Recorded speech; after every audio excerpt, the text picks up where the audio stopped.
My husband banned me from his cousin's wedding. Then his mom posted him with another woman as her favorite daughter-in-law.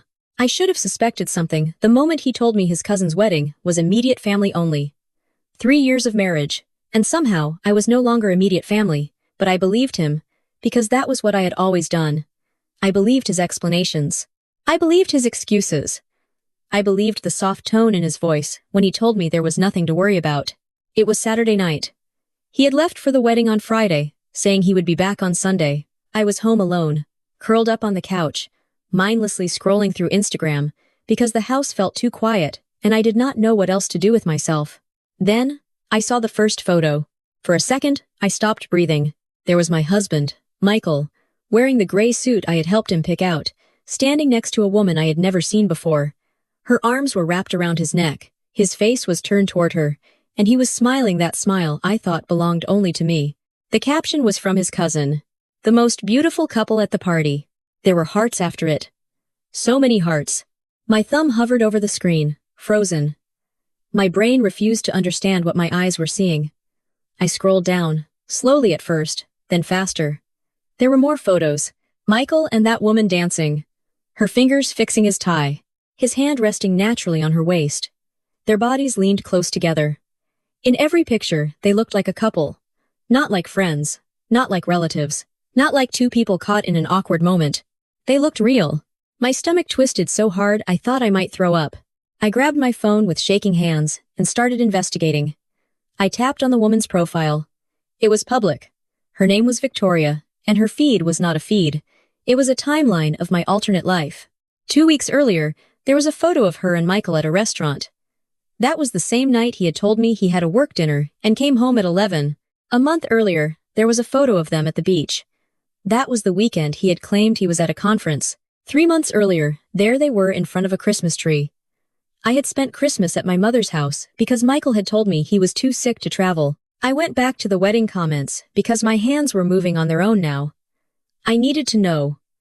I needed to find the thing that would make it all make sense. Instead, I found his mother's comment. It had been posted 3 hours earlier. Finally, a daughter-in-law I can be proud of. Welcome to the family, darling. I read it once. Then again. Then again. Each word went into me like a knife. Finally, a daughter-in-law I can be proud of. Finally. As if I did not exist. As if the last 3 years had not existed. As if I had never stood beside her son in a white dress and promised to love him for the rest of my life. As if I had never spent holidays at their table, brought gifts, smiled through discomfort, tried so hard to be accepted. My vision blurred. I dropped my phone onto the couch and stood up too quickly, stumbling toward the kitchen. I needed water, or air, or maybe I just needed the room to stop spinning. I braced both hands on the sink and forced myself to breathe. In through my nose, out through my mouth. My reflection in the dark kitchen window startled me. I looked small, lost, like someone who had just been erased from her own life. I went back to the couch and picked up my phone again. There had to be an explanation. There had to be something I was missing. Some inside joke. Some misunderstanding. Some reason his mother would call another woman her daughter-in-law, while my husband stood beside her like he belonged there. But the more I looked, the more obvious it became. The dates matched. The places matched. Every lie, every excuse, every work commitment, every sudden trip, every family event I had been told was private. It all fit into a pattern I had been too trusting to see. 2 lives. Michael was living 2 completely separate lives, and in that other life, with that family and those people, I did not exist. I opened the wedding photos again and studied them with a strange calm that came only after the first wave of shock had burned through me. His entire family was there. His parents, his siblings, his cousins, they were all smiling, all celebrating, all pretending I had never happened. I checked Michael's own Instagram. The last photo he had posted with me was 8 months old. On his profile, there was no real sign that he was married. None. No wedding photo, no anniversary post, no casual picture of us having dinner. Nothing. But on Victoria's profile, there were dozens of photos, videos, saved stories, restaurant dates, trips, family gatherings. A whole life of moments he had never shared with me. I looked at the clock. 10:30 at night. He was supposed to be back the next day around noon. That gave me almost 14 hours to decide what to do. But one thing I already knew was that I was not going to confront him right away. I was not going to call him screaming. I was not going to give him time to prepare more lies or delete anything, or twist the story before I understood the full shape of it. I was going to investigate. I was going to find out exactly how deep the betrayal went. And then, only then, I would decide how to destroy the castle of lies he had built around me. I grabbed my laptop and began taking screenshots methodically. Every photo, every caption, every comment, every date, every piece of evidence that proved there was a life he had been hiding from me. The pain could come later. Right then, I needed proof. I did not sleep that night. I could not. Every time I closed my eyes, I saw the photos again. Michael's smile, Victoria's hands on him, his mother's comment burning behind my eyelids like a brand. So I kept digging. Victoria's Instagram bio said, "Living my best life," followed by a ring emoji. I zoomed in on her photos until my eyes hurt, looking for the ring. I found it in a post from 6 months earlier. A simple gold band with a small diamond. The caption said, "He finally made an honest woman out of me." 6 months ago. 6 months ago, while Michael was still wearing the wedding ring I had placed on his finger 3 years earlier, I ran to the bathroom and dry heaved over the toilet. Nothing came up. When I finally walked back to the couch, my body was shaking, but I forced myself to keep looking. I needed to know everything. I scrolled back 2 years on Victoria's profile. That was when Michael's photos started appearing. The first one seemed innocent enough. A group photo at what looked like a company event. But 2 weeks later, there they were at a coffee shop. The caption said, "Best Monday morning ever." I pulled up my calendar app and found that date. Michael had told me he had an early meeting that morning. He came home around noon and said it had been canceled. I remembered thinking he seemed unusually cheerful. I kept scrolling and cross-referencing every photo with my own memories. Every time I remembered him being absent, busy, stressed, called away, or suddenly unavailable, Victoria had a picture, proof of where he really was. 3 months into whatever this was, she had posted a weekend getaway in the mountains. My notes from that same weekend said, "M visiting sick uncle in Denver." 6 months in, there was a fancy restaurant, champagne. Her caption read, "Celebrating 6 months with this amazing man." My memory of that night was Michael working late on the Johnson account again. 9 months in, there they were at a concert. "Best date night ever," Victoria wrote. In my journal from the same day, I had written, "Another work event I wasn't invited to, starting to feel like I'm not part of his life anymore." I had felt it. I had written it down. And then, I had dismissed my own instincts because I trusted him more than I trusted myself. At the 1-year mark, Victoria posted a beach vacation. 5 days, paradise with my love. My text to my sister from that week said, "M is at that conference in Miami. House feels so empty." Every lie had been perfectly crafted. Every excuse had sounded reasonable. And I had believed every single one. Their first anniversary post stopped me cold. It was a carousel of photos from restaurants I recognized. Places Michael had once told me he would never go back to, because the service was terrible. There were also photos at his family's house. His family's house. That photo was from 8 months earlier. A Sunday barbecue. His parents were there, his siblings were there, his cousins were there. Michael and Victoria stood in the center with his arm around her shoulders. Everyone smiled like it was the most natural thing in the world. 8 months ago, I had asked Michael why I had not been invited to any family gatherings lately. He had told me his parents were keeping things small because his father's health was declining. "Just immediate family," he had said. "You know how they are." I had accepted it. I had been hurt, but I had accepted it. But there was Victoria, standing at the immediate family-only gatherings, welcomed, celebrated, visible, while I was erased. The Christmas photos were worse. It was not just Michael and Victoria. It was his entire family opening presents, laughing. His mother with her arm wrapped around Victoria. His father shaking Michael's hand. A complete family Christmas without the actual wife. I had spent that Christmas at my mother's house because Michael had told me he was too sick to travel. He had FaceTimed me for exactly 10 minutes from what he said was his bed. He told me he was miserable. I had felt guilty for being disappointed that he was not with me. The rage that hit me then was white hot. I gripped my phone so hard I thought the screen might crack. I wanted to call him. I wanted to wake him up wherever he was and scream until my throat tore open. I wanted to demand answers. I wanted to ask him how he could look me in the eyes every day and lie so completely. But something stopped me. A cold, calculating calm settled over the rage. If I confronted him now, he would have time to prepare. He would craft more lies. He would manipulate the situation. He had 2 years of practice, and he was clearly good at it. But I had something he did not know I had. Information. Evidence. Screenshots that could not be smiled away. I looked at the time. 4 in the morning. He would be back in 8 hours. 8 hours to decide my next move. 8 hours to transform from the wife who believed everything into someone he would never see coming. I saved the last screenshot. Then I closed Instagram and started planning. Michael came home at noon, exactly as he had said he would. I heard his key in the lock and forced myself to breathe normally. I was on the couch with my laptop open to a work document I had not read a single word of. "Hey, babe." He dropped his overnight bag by the door and came over to kiss my forehead. "Miss me?" The casualness of it almost made me laugh. Like he had not just spent the weekend parading another woman around as his partner. Like his mother had not publicly replaced me. Like my entire life had not cracked open while he was gone. "Of course," I said. "How was the wedding?" He sat down beside me and pulled out his phone. "It was good. Cousin Jake went all out. Look at this." He began swiping through pictures. I leaned in. He had curated them carefully. The venue. The flowers.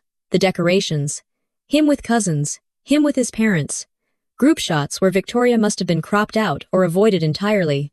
"Beautiful," I said. "The ceremony was really moving," he said, still scrolling. "And the food was amazing. Did you dance?" He did not miss a beat. "Just with my mom and cousin Sarah. You know I'm not much of a dancer." That same smile from the Instagram photos crossed his face. "Wish you could have been there," he added. "But you know how my family is, right? Immediate family only." "Exactly." He stretched and yawned. "I'm exhausted though. Traffic the whole way back. I had checked the route that morning. 2 hours, maybe 2.5 with traffic. According to Victoria's story, he had left at 9:30. She had posted a breakfast photo at 9:15. "When did you leave?" I asked. "Around 8. Wanted to beat the rush." He yawned again. "Didn't work. Lie number 1000. "Did you take any pictures of yourself?" I asked. He laughed. "You sound like my mother." She insisted on taking 1,000,000. "They're on her phone. I'll get them later." "I'd love to see them." "I'll make sure she sends them." He stood up. "I'm going to shower. This suit needs cleaning." The gray suit. The same suit Victoria had adjusted in the photos. "Sounds good," I said. He disappeared upstairs. When I heard the shower start, I opened Instagram again. Victoria had posted a story an hour earlier. "Already missing this weekend. Best time with the best people." It was a photo of her and Michael's mother. Both smiling. I set my phone down carefully. Then I made coffee I did not want, and stared out the kitchen window. When he came back downstairs, his hair was damp, and he was wearing sweats. He found me sitting at the kitchen table. "Want to order dinner tonight?" he asked. "I don't feel like cooking." "Sure. Pizza? Perfect." He pulled a beer from the fridge. "What did you do this weekend?" The question was so normal, so husband-like, so practiced. "Just work stuff," I said. "Caught up on projects." I sipped my coffee. "Oh, Sarah posted about her trip to Italy next month. So we talked about Sarah, about Italy, about the wedding venue. Normal couple conversation. Easy, comfortable. And the entire time, I watched him. The way he maintained eye contact when he lied. The way he laughed at the right moments. The way he reached across the table and touched my hand like he meant it. 2 years of practice had made him an expert. "You okay?" he asked. "You seem quiet." "Just tired. Didn't sleep well." His face shifted into concern. "Everything okay?" "Just one of those nights." He nodded and squeezed my hand. "Want to watch a movie later? Just relax?" "That sounds nice." We ordered pizza and watched a movie. He fell asleep halfway through, with his head resting on my shoulder. I sat perfectly still, listening to him breathe. His phone was on the coffee table, face down like always. I thought about all the small things. The phone always face down. Stepping out for calls, working late more often. Being vague about events. Taking separate cars to places. Family gatherings I was somehow never invited to anymore. All the red flags I had explained away. All the times I told myself I was being paranoid. The movie ended. The credits rolled. Michael was still asleep. I looked at him in the flickering TV light. He looked peaceful. Innocent. How long had he planned to keep this going? Forever? Until I figured it out? Until he decided which life he wanted more? Or had he already decided? Was I the backup? The safe option? The woman at home while he built something real with someone else. My phone buzzed. Rachel, coffee tomorrow? Then another text. Need to catch up. I typed back. Yes. I really need to talk. 3 dots appeared. Everything okay? I looked at my sleeping husband. Not really. Tomorrow. I'll be there. Love you. I set my phone down and gently shifted away from Michael.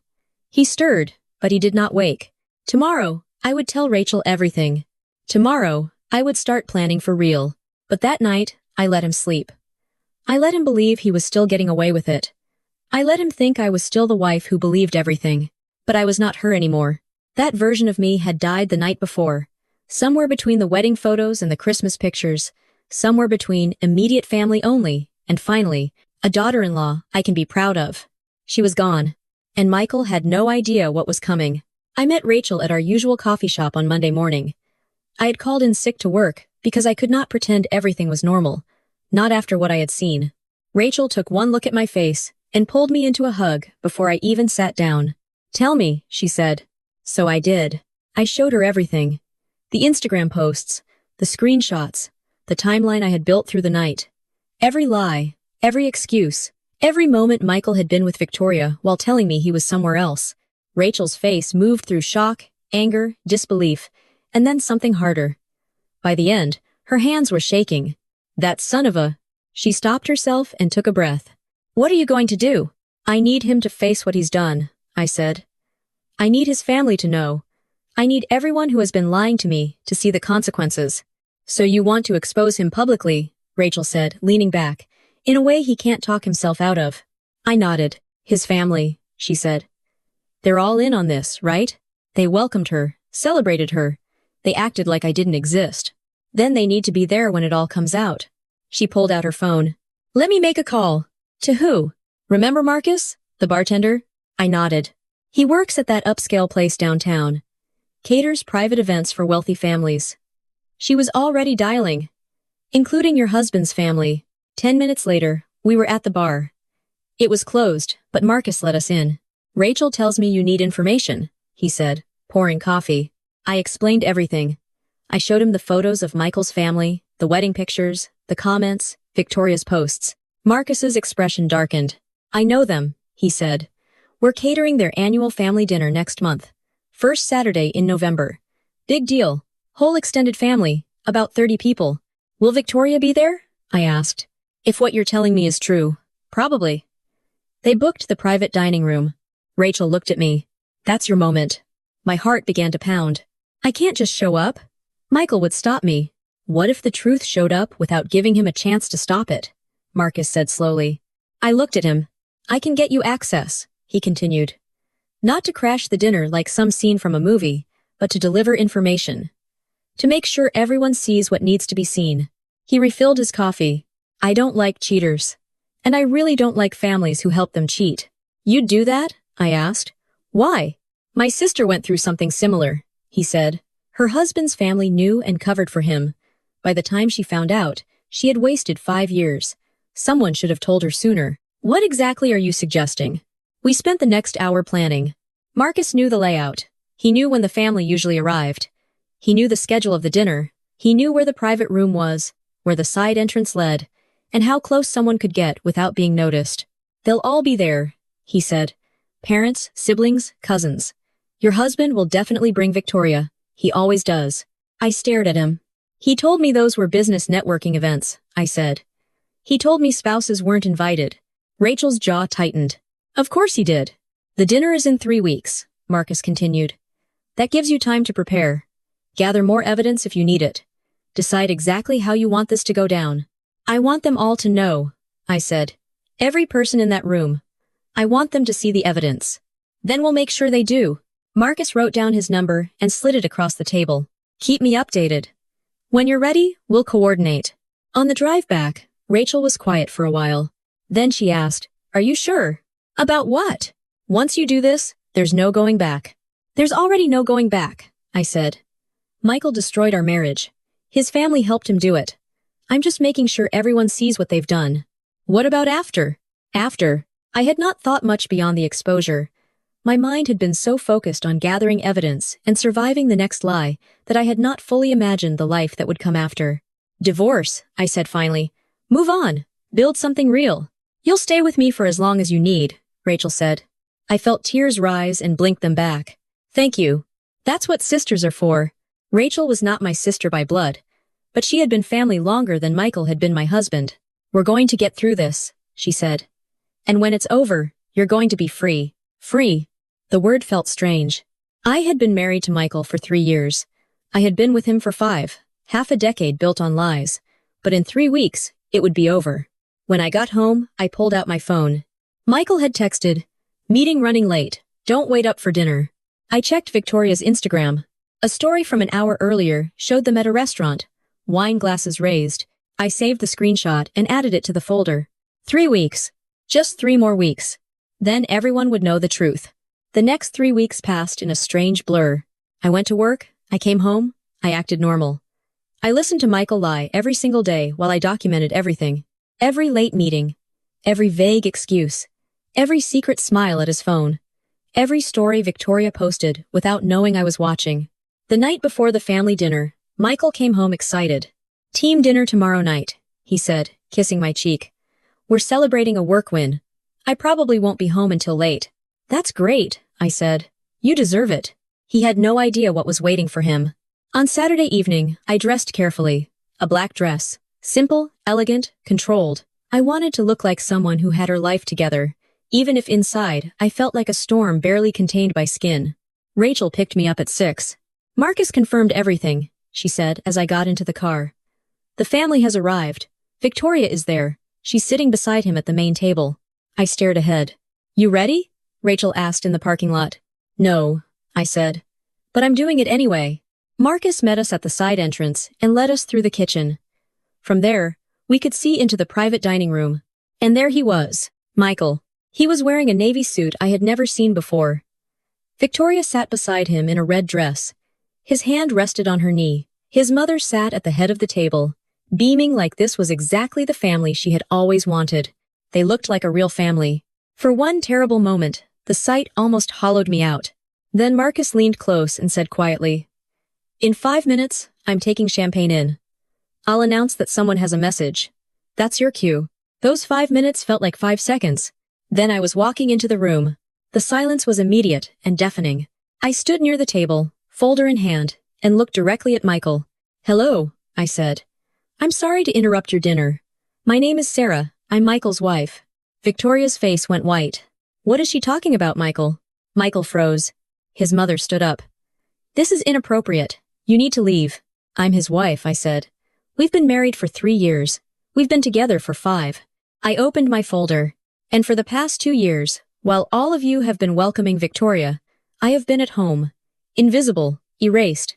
I started laying photos on the table. "Here is our wedding photo. Here is our marriage certificate. Here is last Christmas, when he told me he was too sick to travel, while he was actually here with all of you." The family stared. Some looked shocked. Some looked guilty. Some looked anywhere but at me. "This is absurd," his mother began. "Is it?" I turned to Victoria. "Did you know he was married?" Her hands were shaking. "No," she whispered. "He said he had been divorced for years." "He's not divorced," I said. "He is married to me right now." I laid out more evidence. Screenshots, dates, calendar entries, lies in black and white. January 15th. You posted about a ski trip. He told me he was visiting his sick uncle. March 3rd, your anniversary. He told me he was at a work conference. June 10th, family barbecue. He told me his father was too ill for visitors. Victoria stumbled back. "You lied about everything." Then she looked around at his family. "Did all of you know?" No one answered. The silence was her answer. "Oh my God," she said. "You all knew." Her voice broke. "This whole time you all knew, and you just—" "Victoria, wait!" Michael's mother started. "No." Victoria grabbed her purse. "I thought we were building a life together. And you're married." Michael finally found his voice. "I can explain." "Explain?" I laughed, but there was nothing funny in it. "Please explain 2 years of lying to both of us. Explain letting your family treat me like I don't exist while they welcomed her. Explain the ring you gave her 6 months ago." The room erupted. His siblings started talking over each other. His father sat stunned, his face pale. His mother tried to take control, but no one listened. Victoria was crying now. There's an actual wife, she said, voice shaking. And you let me believe. We were planning to move in together. I looked at Michael. Everything he had built was crumbling. I trusted you, I said quietly. For 5 years, I trusted every word, every excuse, every lie. I made myself small so you could be comfortable. I accepted being excluded. I believed you when you said things were complicated, but they were never complicated. You were just a coward. Sarah, he started. I collected my photos, though I left enough copies behind for the truth to remain visible. I've filed for divorce. The papers will be served Monday. Until then, find somewhere else to sleep. You're not welcome in our home. Then I looked at his family. You all knew, every one of you, and you said nothing. I hope you can live with that. Victoria was already gone. I could hear her crying in the hallway. I walked out with my head high. Rachel was waiting. Behind me, the dinner dissolved into chaos. Shouting, accusations, consequences they had avoided. For 2 years, finally catching up to them. It was done. I stayed at Rachel's that night. I did not go home. I could not face the emptiness of a house that had been a lie. My phone would not stop buzzing. Michael's calls, Michael's texts, his mother's calls, messages from numbers I did not recognize. I turned it off. On Sunday morning, Rachel made coffee, and we sat in silence. How do you feel? She finally asked. I don't know, I said. Relieved, devastated, numb, all of it at once. That's normal. Is it? I laughed through tears. Is any of this normal? I was married to someone who didn't exist. My phone buzzed after I turned it back on. A text from a number I did not recognize. It's David, Michael's brother. I know I have no right to ask, but can we meet? I agreed to coffee Monday afternoon. David was already there when I arrived. He looked tired, guilty. Thank you for coming, he said. I owe you an apology. We all do. You all knew, I said. For 2 years you all knew. I know. I told myself it wasn't my place. That was cowardice. Yes, he said. It was. He looked down at his coffee. My wife left me over this yesterday. She said she couldn't be married to someone who was complicit in something like that. She was right. I said nothing. The family is falling apart, he continued. Dad isn't speaking to Mom. Mom is furious that you embarrassed the family. Dad is furious that she helped hide it. My sisters are fighting. Michael is at my parents' house. Mom is defending him. Dad wants him out. What about Victoria? She blocked all of us. Her family, too. Her father had business connections with ours, and he has ended everything. She's devastated. Good, I thought. And then immediately felt guilty because Victoria had been lied to, too. What he did to you, to her. It's unforgivable, David said. I just wanted you to know that not everyone in the family thinks what happened was okay. You deserved better.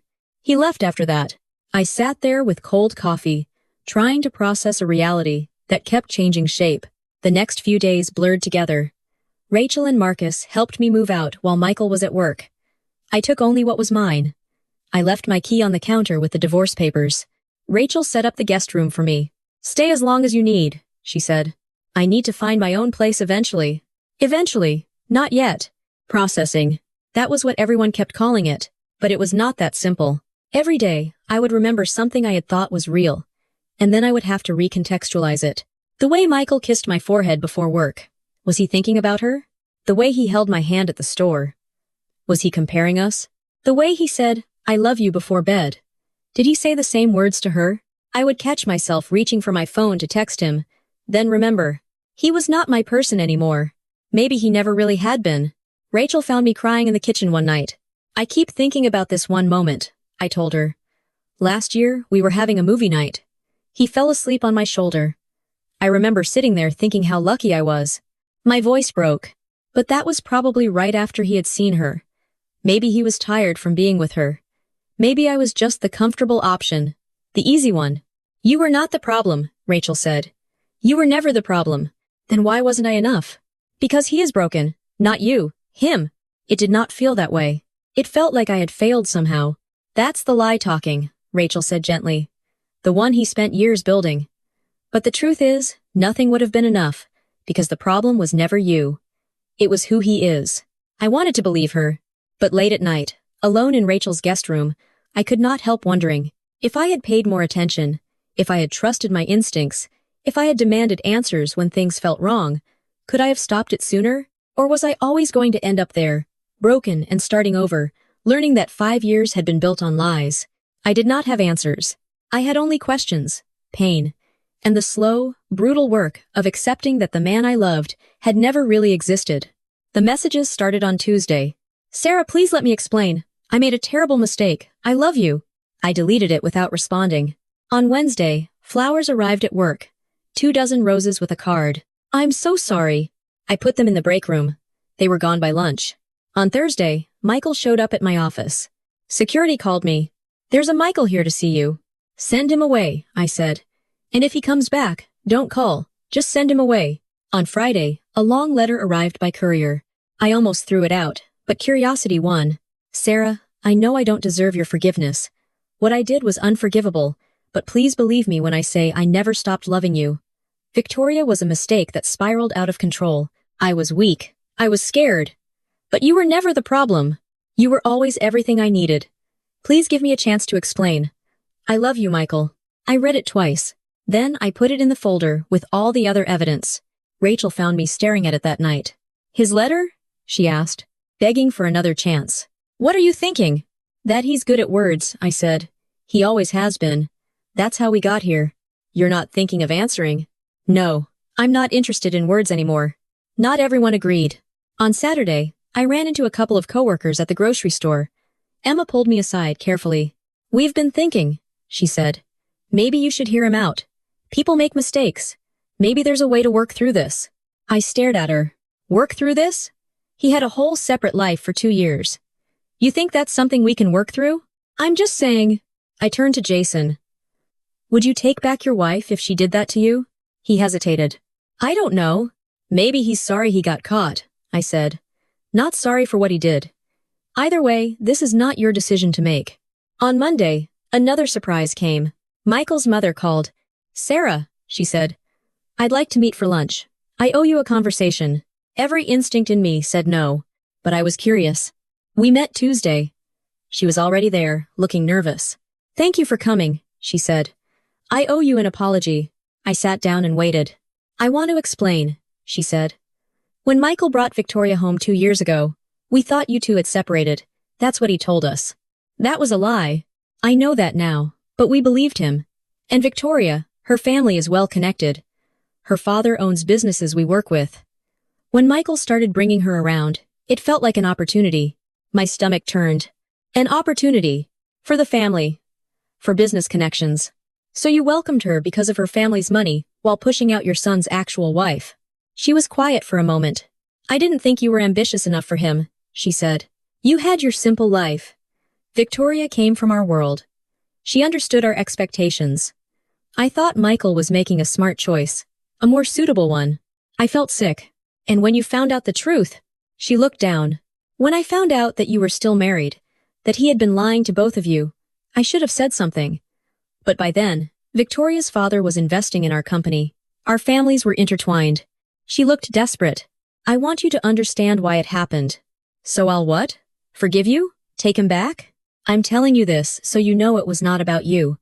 It was never about you not being enough. It was about us being terrible people who prioritized the wrong things." I stood up. "Thank you for the honesty, but it doesn't change anything." "Sarah, you know what hurts most?" I said. "I tried so hard to get your family to like me. I attended every event I was invited to. I brought gifts. I tried to be a good daughter-in-law. And the whole time, you were measuring me against a standard I didn't even know existed, looking for reasons to replace me. I'm sorry. I'm done with your family. I'm done with your son. I'm done with all of it. He'll be hearing from my lawyer. Don't contact me again." I left her sitting there. Rachel was waiting outside. "How bad was it?"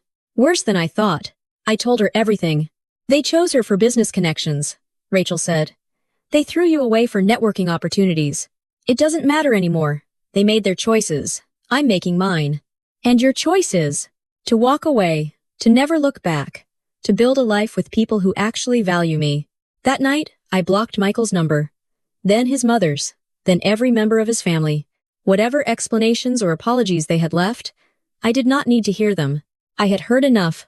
Michael asked to meet 27 times before I said yes. Finally, I agreed. Not because I wanted to hear what he had to say, but because I needed closure. Public place. Daytime. 1 hour.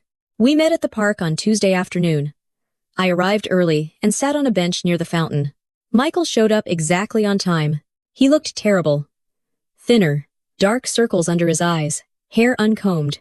"Thank you for coming," he said. I waited. "I don't know where to start." "The beginning," I said. "The truth this time." He took a shaky breath. "It started as nothing. Victoria was a colleague. Coffee sometimes, work talk, harmless. When did it stop being harmless? Gradually. She was easy to talk to. She made me laugh. I was stressed.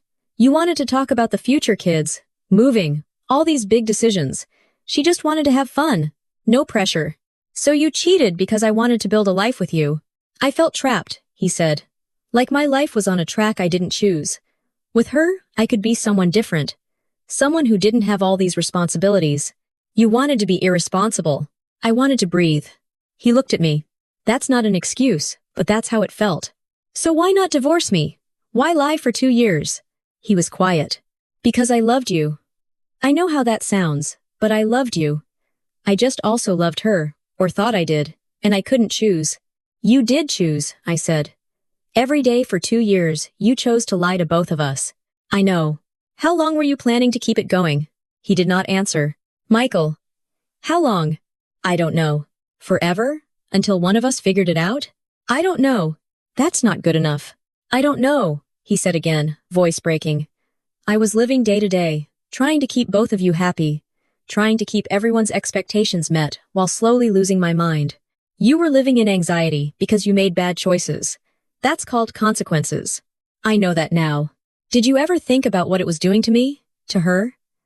Did you consider that we deserved better than being options in your elaborate game?" "Every day," he said. "I thought about it every day. But not enough to stop." "No." I stood up. "I'm done here." "Wait, please." He stood too. "I need you to know the time we had together was real. I did love you. I do love you." "No," I said. "You loved having me. You loved having someone who believed in you, someone who made you feel good while expecting nothing." I looked at him clearly. "But you never loved me enough to choose me.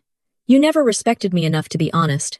Sarah, I spent 5 years making myself smaller so you could feel bigger. I accepted being excluded. I believed every lie because I trusted you, because I loved you." My voice stayed steady. "But you didn't love me back." "Not really." "I'm sorry," he said, crying now. "I'm so sorry for all of it. I accept your apology, but I don't forgive you, and I never will. Please, can't we?" "No.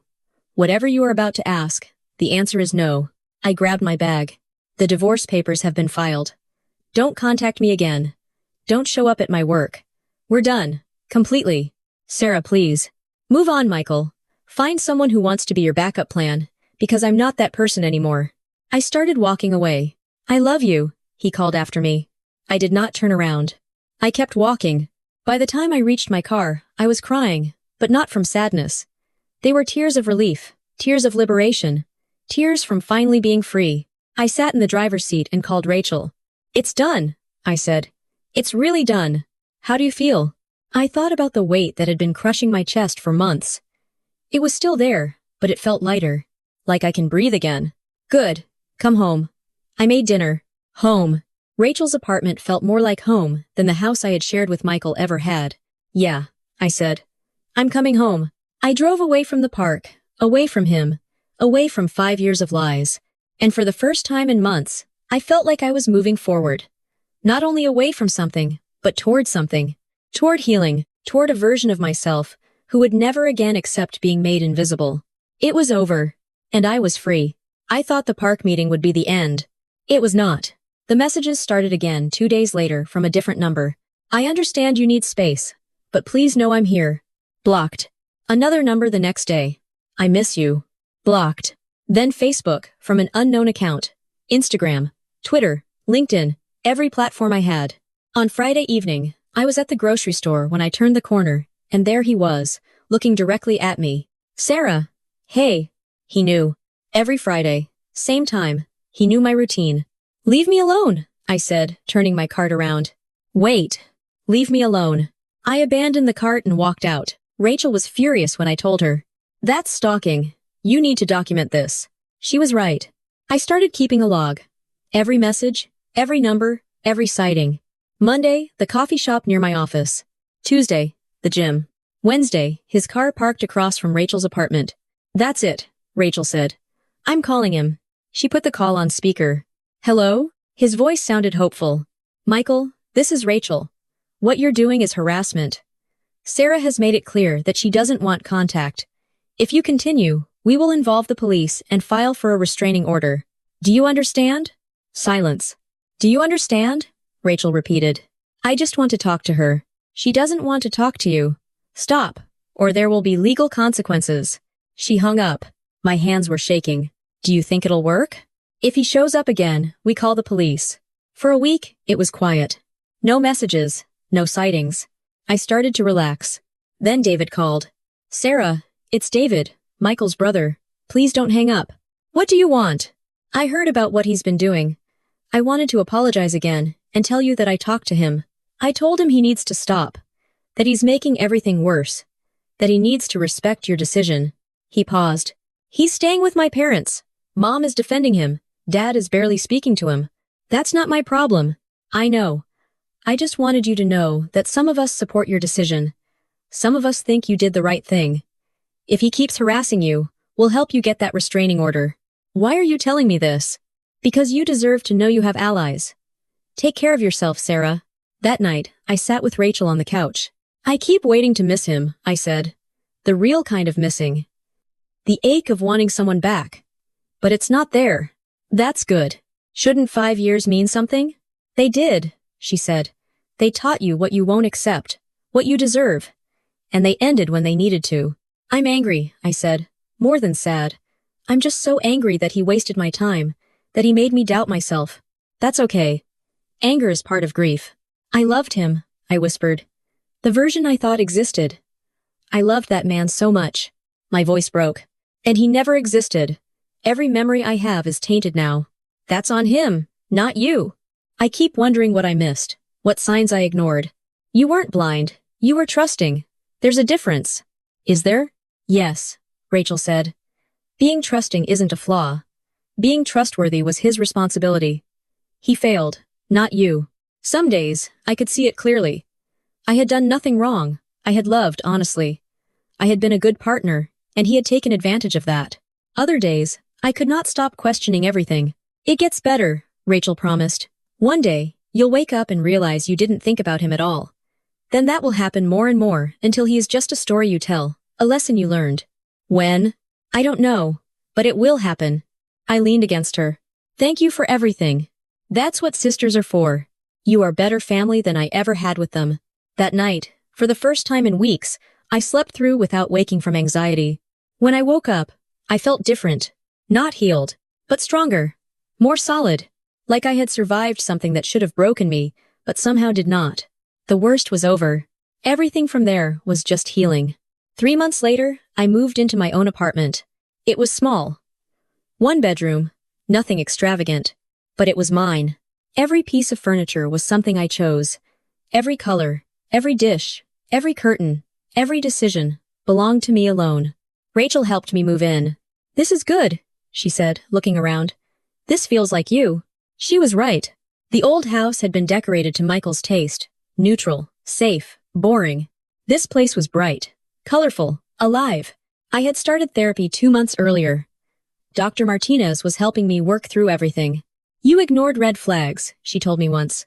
But that does not make this your fault. Manipulators are good at what they do. How do I trust my instincts again? I asked. By learning what those red flags look like. By understanding the patterns. So, we made a list. Phone always face down. Stepping out for calls. Vague about events. Keeping me separate from family. Sudden trips. Defensiveness when questioned. Making me feel guilty for having concerns. Classic manipulation tactics, Dr. Martinez said. One afternoon, my mother came over and brought coffee. I should have said something, she admitted. About what? I had a bad feeling about the way he talked about his family. About how you were never included, but you seemed happy. Why tell me now? Because I was wrong. You're my daughter. I should have trusted my instincts and said something. She looked at me with tears in her eyes. I'm sorry. Thank you, I said. Are you okay? Getting there. Some days are hard. Some days I just feel relief. But I'm better than I was. I had also started art classes on Thursdays, something I had always wanted to do, but Michael had dismissed as not practical. The class was full of interesting people, and a few of us started getting drinks afterward. So, you're divorced? Maria asked one night. Recently, I said. Still processing paperwork. Me too. 2 years now. She smiled. It gets easier. When did you know you were okay? The first time I made a major decision, without consulting him, or thinking about what he would want. I just decided for me. She took a sip of wine. That's when I knew I was free. The art class was my first decision like that. The apartment was another. Small steps toward being my own person again. I started an anonymous blog too. I wrote about what happened. About manipulation. About betrayal. About rebuilding after realizing your life was not what you thought it was. The response overwhelmed me. Hundreds of comments came in from people who had been through similar things. Your story gave me the courage to leave, one person wrote. I thought I was crazy for being hurt. Thank you for showing me I wasn't, wrote another.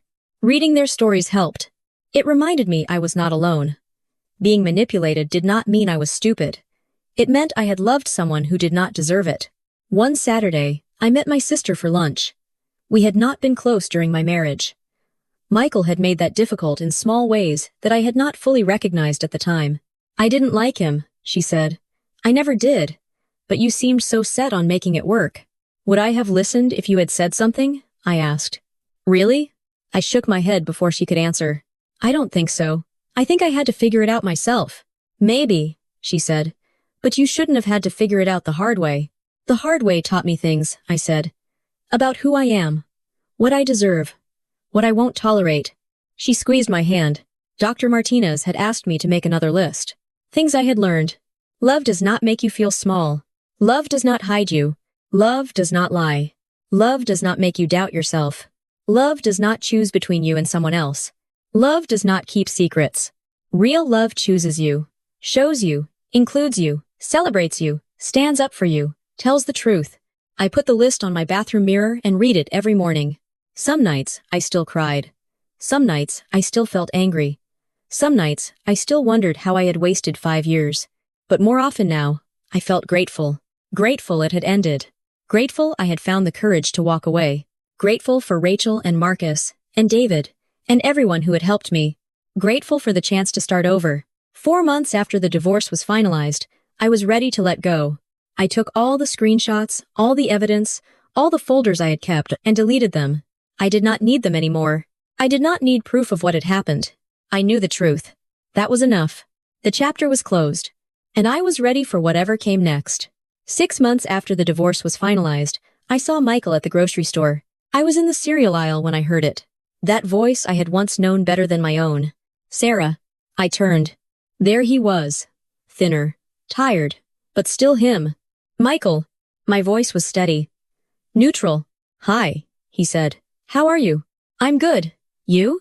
I'm okay. Living downtown now. Started a new job last month. That's good. An awkward silence hung between us. But I did not feel trapped inside it. You look good, he said. Happy. I am. I'm glad. He looked down, then back at me. I've been wanting to say I'm sorry one more time. For everything. Okay. Are you? Is there any chance we could get coffee sometime? No, I said. But thank you for the apology. He nodded slowly. Right. Of course. Take care, Michael. I picked up my cereal and walked away. My hands were not shaking. My heart was not racing. I felt almost nothing, just mild discomfort. When I got to my car, I sat there and waited for the wave of emotion. Anger, sadness, regret, anything. It did not come. I had worried about that moment. I had prepared myself for all the feelings that might rush back when I saw him again. But there were no feelings rushing back. He was just a person now. Someone I used to know. Not someone who had power over me anymore. I called Rachel. I ran into him, I said. And nothing. It was fine. I was fine. That's good, right? It's weird. I thought seeing him would bring it all back, but it just felt like running into an old coworker. Uncomfortable, but not painful. That means you've moved on. I guess I have. Later that week, I ran into Emma at a coffee shop. Eventually, the conversation turned to Michael. I heard he moved. she said carefully. Left town a few months ago, I think. I ran into him, actually. How was that? Fine. Weird, but fine. For what it's worth, she said. It's been rough for him. The divorce, losing friends. His family is still a mess. His parents separated. I didn't know that. Yeah. His dad couldn't forgive his mom for the whole Victoria thing. They're selling the house. I felt a small pang of something. Not sadness. More like recognition. Actions have consequences. What about Victoria? I asked. She moved too. Different city. Cut all ties. Smart move. Yeah. You know what's funny? At the time, some of us thought you were being harsh. But now everyone realizes you were right. You deserved better. Thanks. A few days later, David texted. Heard you ran into Michael. Just wanted to check if you're okay. I'm fine, I wrote. It was awkward, but fine. Good. For what it's worth, I think he's finally realizing what he lost. Too late. How is he really? I asked after a moment. Not great. The job downtown is a step down. Studio apartment. Doesn't talk to most of the family. Mom is the only one who still defends him. I'm sorry your parents split. Don't be. It should have happened years ago. And Michael is facing consequences for the first time in his life. Not fun to watch, but necessary. Thanks for the update. That night, I thought about Michael. Really thought about him. He was weak, selfish, unable to make hard choices, willing to hurt people rather than face uncomfortable truths. But he was also human, flawed, living with the consequences of his choices. I did not hate him anymore. I did not love him either. I did not feel much of anything. He was just someone I used to know. A chapter that had closed. And I was okay with that. I pulled out my phone and scrolled through old photos until I found some from our wedding. We looked happy. In love. Had any of it been real? I would never know. Maybe some of it had been. Maybe Michael had loved the version of me who did not ask too many questions. The version who made his life easy. But that version of me was gone. The person I was now would not have tolerated him for a second. I deleted the photos. Not with anger. Not with sadness. Just finality. That night, I slept better than I had in a year. No nightmares. No anxiety. No grief. Just peace. 1 year. Exactly 1 year since I had opened Instagram and seen those photos. 1 year since my world collapsed. 1 year since everything I thought I knew broke apart and slowly rebuilt itself into something new. I was sitting in a coffee shop on a Saturday morning, working on a freelance design project. I had started taking freelance work 6 months earlier, and it was growing steadily. My phone buzzed. Rachel, coffee later? Want to celebrate your 1 year anniversary of freedom? I smiled and typed back.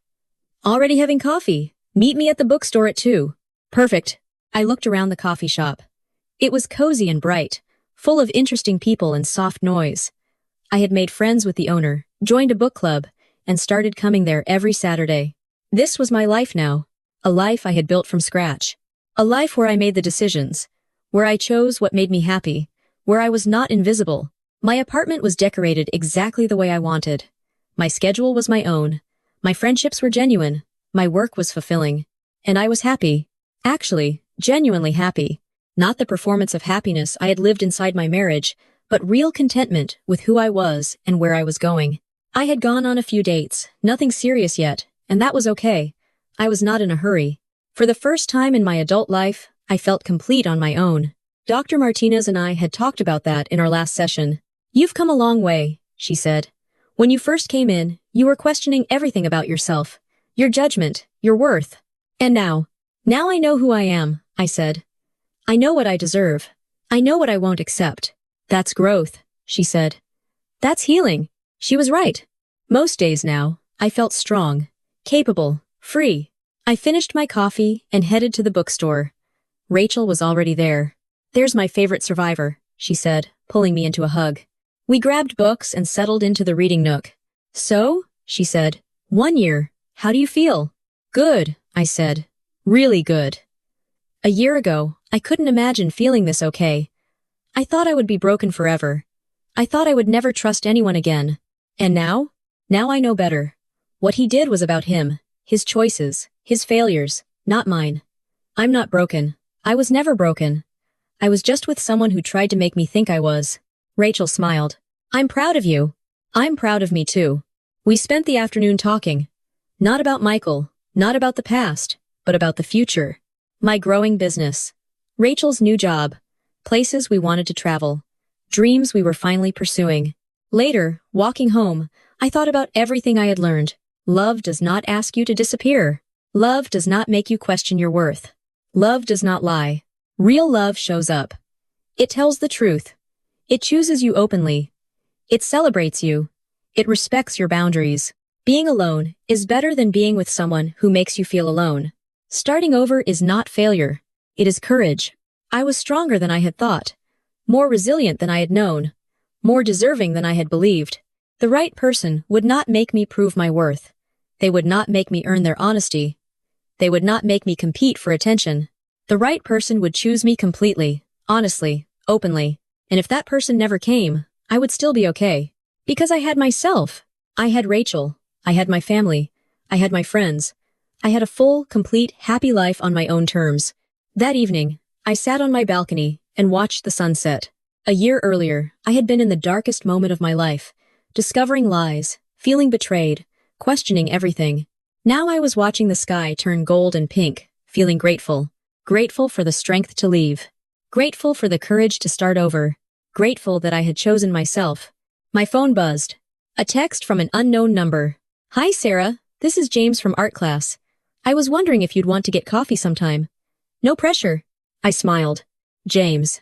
Quiet, kind, genuine. We had talked several times after class. He made me laugh. He listened. He seemed interested in actually knowing me. Was I ready? Did I want to risk it?